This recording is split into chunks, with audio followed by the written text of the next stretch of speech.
Nous sommes dans les années 60, en pleine période Flower Power et du Peace and Love, l'apogée du mouvement hippie. La guerre du Vietnam fait rage depuis 1955. Le 21 octobre 1967, à Washington, aux États-Unis, près du Pentagone, où réside le ministère de la Défense, une manifestation se déroule contre l'envoi des jeunes sur le terrain de la guerre du Vietnam. Elle oppose d'un côté des hommes casqués, armés de fusils à baïonnettes, et de l'autre côté des manifestants. Nous entendons au loin le brouhaha des manifestants s'opposant aux militaires sur la défensive. Tout à coup, une jeune femme de 17 ans, aux cheveux courts, portant une chemise à fleurs, Jan Rose Kashmir, s'interpose entre les manifestants et les militaires. Elle approche de son visage une fleur, comme si elle voulait sentir la liberté et l'offre en symbole de paix aux militaires. Une sensation étrange nous emporte, comme si le temps s'était arrêté. Nous sommes les témoins d'une photographie ayant marqué son temps et changé les opinions publiques.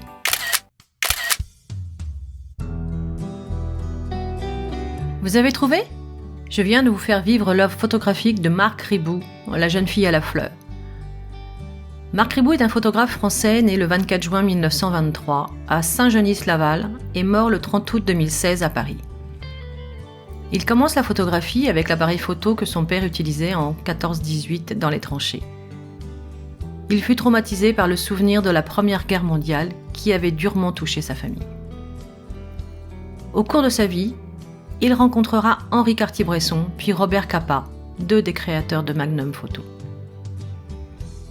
Après 1953, date à laquelle il réalisera la photographie Le peintre de la Tour Eiffel, il voyagera entre la Yougoslavie, Londres, Istanbul, l'Iran, l'Afghanistan, le Pakistan, l'Inde, la Chine, le Japon, puis ira en Algérie et retournera en Chine photographier les prémices de la révolution culturelle.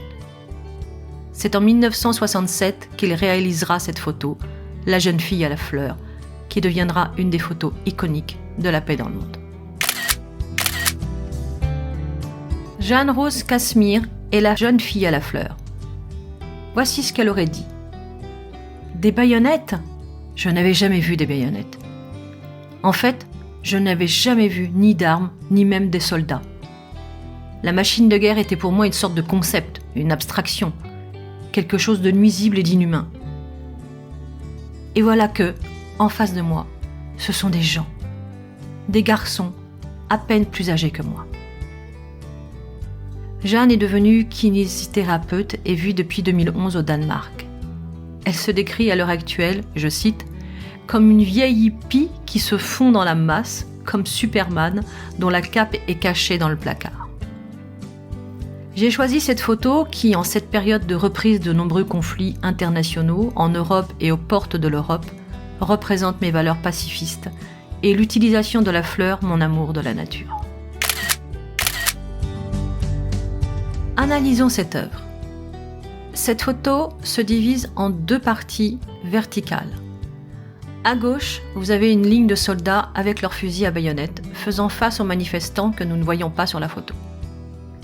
À droite, vous avez une jeune fille avec une chemise à fleurs, des cheveux courts, une montre au poignet gauche, une fleur de chrysanthème, symbole du plaisir et du bonheur, témoignage d'amour dans le langage des fleurs, qu'elle tient entre les mains, au niveau de son visage, proche du nez, comme si elle voulait sentir l'effluve d'un instant de paix. Dans cette image en noir et blanc, le photographe se situe à la même hauteur que les sujets, très proche de la jeune fille, comme s'il voulait l'accompagner ou la protéger d'un éventuel assaut des militaires. Certains diront qu'il est plutôt entre les deux, ne prenant pas position. Mais c'est là où chaque personne interprète ce qu'il veut y voir. Moi, je préfère y voir un photographe qui prend parti pour la paix. Le cadrage est volontairement serré, en délimitant chaque bord par les personnages. Cela instaure la position d'affrontement. L'arrière-plan est flou, ne laissant imaginer la foule des manifestants. Cette photographie a une dimension politique, avec cette opposition des idées, et une dimension poétique, avec les fleurs dans les mains et sur la chemise. Nous pourrions y voir le combat entre David et Goliath, peinture célèbre de Caravage.